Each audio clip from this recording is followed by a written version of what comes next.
Fire. A gift that's divine or a curse to mankind?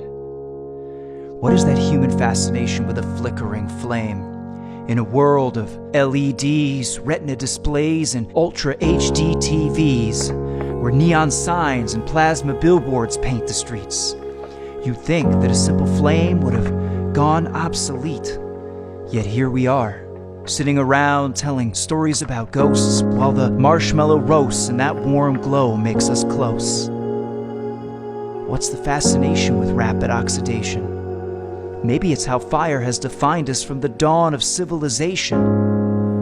When we first studied its powers and then learned them, how through fire we've both built bridges and burned them. Used as an instrument of death and of war, as well as the fuel to reach the frontiers we now explore. Or maybe it's something more, like how it's kept our homes warm and made our water clean, how it's given us tea from a leaf and coffee from a bean, baked our wheat into buns and grilled that burger in between.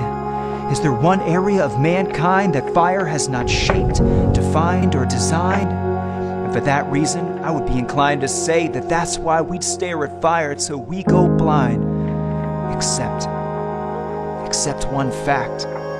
One tiny fact. So small that in fact she's only about 1.5 feet tall. That's my 2-year-old daughter. She doesn't know much history. Oblivious to most technology, I'm afraid. She'll eat a slice of toast and doesn't care how it's made. And yet a lit candle holds her gaze till she can't move her head, acting like it's the best thing since sliced bread. So instead, I would be forced to conclude that it's not about the wars and it's not about the food, but it's the very property of fire itself that keeps us glued. See, fire is the phenomenon by which we witness inert matter becoming pure energy. That's the secret. Let it be. Think about it. Now can you see? It's the magic of watching how light dances out of dead branches, of watching pine cones turn into rhinestones. It's finding a power deep inside that you might have never known. That's what keeps us coming back to that fire. Because intuitively we know, even though we can't explain, that we are that flame. And every time we encounter it, our memories flare, watching the very process of catharsis laid bare. And sometimes we're amazed and sometimes we're scared to find that we too can make E out of MC squared. And we may choose as we grow old to stay cold and never let our inner fireworks unfold.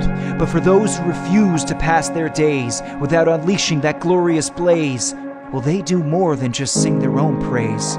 'Cause their warmth causes others to follow in their ways.